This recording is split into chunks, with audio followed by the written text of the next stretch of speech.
नमस्कार, मैं doctor Janvi, department of community medicine and school of public health में PhD कर रही हूँ। मेरी रिसर्च का विषय ओवेरियन कैंसर है। ओवेरियन कैंसर के रिसर्च के दौरान हमने पाया कि पेशेंट्स को डाइट के रिगार्डिंग बहुत सारे डाउट्स रहते हैं और वैसे भी जब भी किसी बीमारी का इलाज चलता है तो पेशेंट्स को डाइट के लिए बहुत सारे डाउट्स रहते हैं। तो आज हम इस वीडियो के ज़रिए आपके उन डाउट्स को क्लियर करने के लिए कोशिश करेंगे। तो इसके लिए हम आए हैं डाइट के विशेषज्ञ डॉक्टर कमल चही के पास। तो आज हम जैसे कि बीमारी के दौरान या इलाज के दौरान भी बहुत सारी दिक्कतें आती हैं, तो उन दिक्कतों से डाइट पर बहुत सारा असर पड़ता है। तो आज हम उन दिक्कतों और डाइट से उन्हें कैसे ठीक कर सकते हैं उसके बारे में बात करेंगे।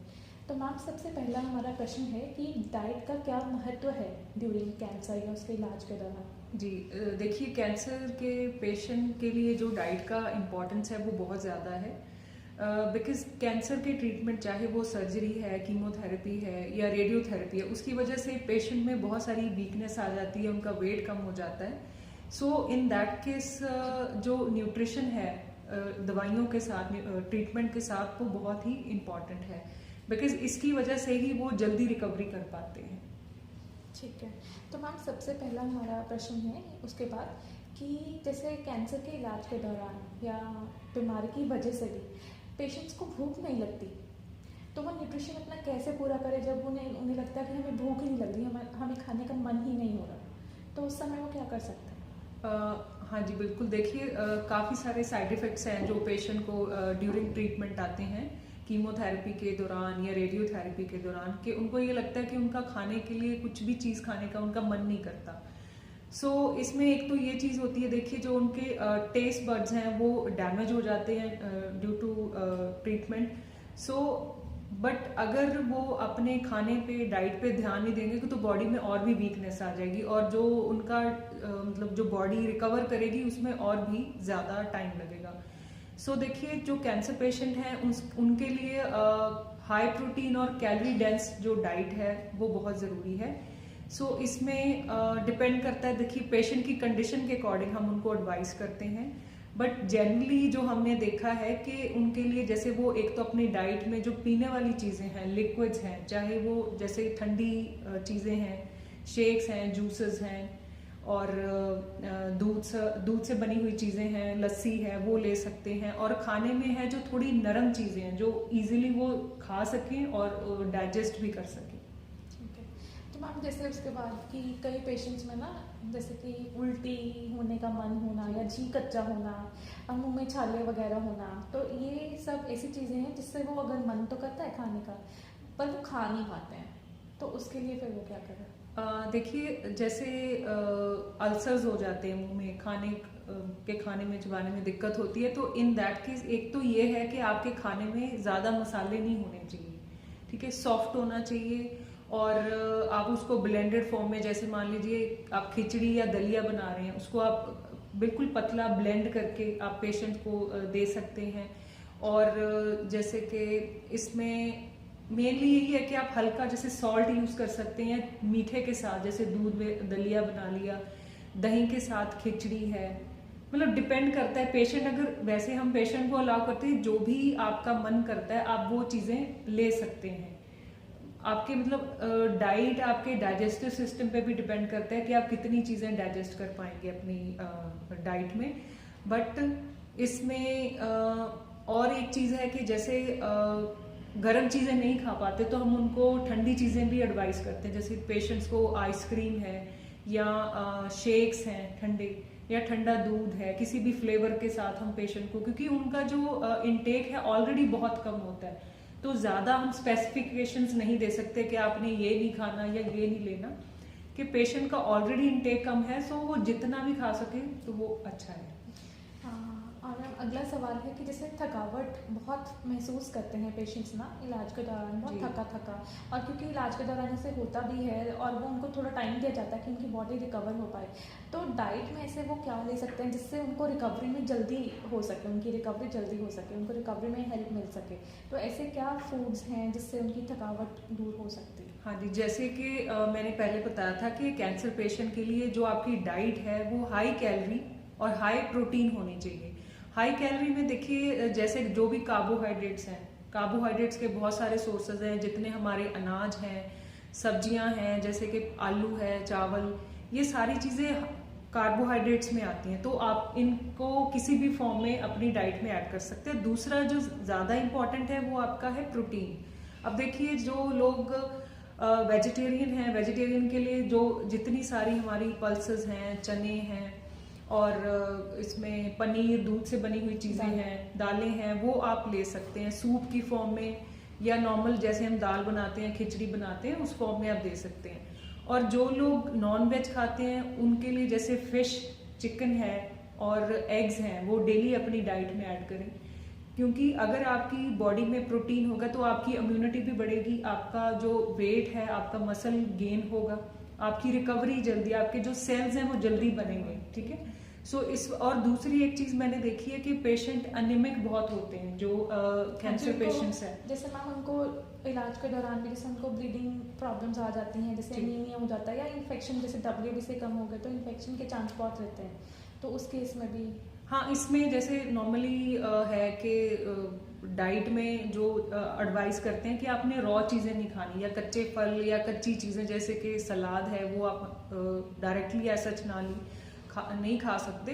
तो उसमें हम लोग एडवाइस करते हैं कि जैसे एप्पल है, ठीक है, उसको आप पील करके ले सकते हैं, या फिर जैसे हम काफ़ी सारी चीज़ें, जैसे कस्टर्ड हो गया, तो उसमें आप फ्रूट्स डाल के दे सकते हैं। थोड़ा आप उसको ब्लांच करके थोड़ा कुछ टाइम के लिए गर्म पानी में डिप करके, कुछ ऐसे फ्रूट्स हैं जिसको हम डिप कर सकते हैं, तो उसके बाद आप उसको पील करके पेशेंट्स को दे सकते हैं। बट डायरेक्टली एक ये है कि बाहर की जो चीज़ें हैं, क्योंकि उनसे इन्फेक्शन होने के चांसेस बहुत होते हैं पेशेंट को।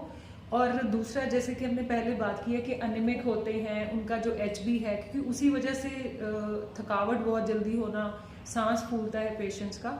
तो एक तो आप अपनी डाइट में देखिए, जो लीफी वेजिटेबल्स हैं, हरे पत्ती वाली सब्जियां हैं, जैसे कि आज के मौसम में बहुत सारी सब्जियां, जैसे कि पालक है, मेथी है, साग है, आप उसको रेगुलर बेसिस पे यूज़ कर सकते हैं।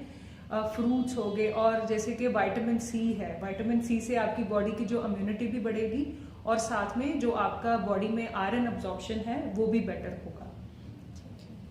तो मैम एक और दिक्कत थी कि जैसे कब्जियत बहुत पेशेंट्स में पाई गई है, उनको लगता है कि हमें कब्जियत की बहुत दिक्कत रहती है इलाज के दौरान, तो कब्जियत में वो ऐसे अपनी खाने में क्या ले सकते हैं जिससे उनको इससे आराम मिले? हाँ, देखिए, ये भी है जो कॉन्स्टिपेशन, कब्ज की जो प्रॉब्लम है पेशेंट्स को आती है। सो उसमें है एक तो, जैसे हम पहले ये चीज़ें डिस्कस कर रहे हैं कि आपका जो लिक्विड इनटेक है वो अच्छा होना चाहिए। अगर आप नॉर्मल पानी नहीं पी सकते तो आप अपने डेली रूटीन में नींबू पानी है, नारियल पानी है, जूसेस ले सकते हैं, सूप्स हैं, जैसे कि सब्जियों का, टमाटर का सूप है, दाल का सूप है, वो अपनी डाइट में आप ऐड करें। आप दूध ले सकते हैं, चाहे इन फॉर्म ऑफ शेक्स हो गया या लस्सी है। तो आपने अपना जो लिक्विड इनटेक है वो अच्छा रखना है, अगर आपने अपनी जो कॉन्स्टिपेशन की प्रॉब्लम को ठीक करना है। दूसरा है, आपकी डाइट में फाइबर जो है वो होना चाहिए। तो अगर देखिए, जैसे हम बोलते हैं कि आपने रॉ चीज़ें, सलाद आप नहीं खा सकते, या आप फ्रूट ऐसा सच नहीं खा सकते, तो आप उसको थोड़ा जैसे सब्जियों को हम सूप की फॉर्म में ऐड कर सकते हैं, या फिर आप उनको बॉईल करके खा सकते हैं सब्जियों को। चावल बनाते हैं, खिचड़ी बनाते हैं, तो किसी ना किसी तरह में जो सब्जियां हैं आप अपनी डाइट में, आप अगर जैसे नॉर्मल पेशेंट रोटी खा सकता है तो उसको हम पराठे की फॉर्म में दे सकते हैं। और दूसरा है, जैसे अगर आप आटा यूज़ करते हैं तो कोशिश करें कि मल्टीग्रेन आटा यूज़ करें, जिसमें आप नॉर्मली जैसे बाजरे का आटा है, या फिर मक्की है, 2-3 तरह के ग्रेन आप इस फॉर्म में यूज़ कर सकते हैं। ठीक है मैम, कई पेशेंट्स को तो जैसे हमने बात की कि कब्जियत हो जाती है, तो कईयों को दस्त भी लग जाते हैं, तो फिर तब क्या करना चाहिए? हाँ, ये भी एक प्रॉब्लम है कि कुछ लोगों को जैसे कॉन्स्टिपेशन की प्रॉब्लम रहती है, कुछ को है कि लूज टूल्स होने शुरू हो जाते हैं। सो देखिए, अगर लूज टूल की प्रॉब्लम है तो आपने उसमें एक तो ज़्यादा आप फाइब्रस चीज़ें मत खाइए। दूसरा, आपका जो दूध है, दूध आपने बिल्कुल नहीं लेना। उस केस में आप लस्सी और दही ले सकते हैं। और जैसे कि नॉर्मल हम एक तो है ब्राउन ब्रेड आते हैं, उसकी बजाय आप नॉर्मल वाइट ब्रेड दे सकते हैं पेशेंट को, क्योंकि इसमें है कि हमें कुछ डाइट में ऐसा ऐड करना पड़ेगा जिससे आपके जो दस्त है उसकी प्रॉब्लम बढ़े ना। हालांकि उसको कंट्रोल करने के लिए। तो अब नॉर्मल जैसे चावल, थोड़ा हल्का खाना खाएं। और अगेन आपके जो उसमें क्या है, आपके जो इलेक्ट्रोलाइट्स लॉस भी होगा, तो उसमें नारियल पानी, नींबू पानी और जो नॉर्मल क्लियर सूप्स हैं वो आप डाइट में ऐड कर सकते हैं।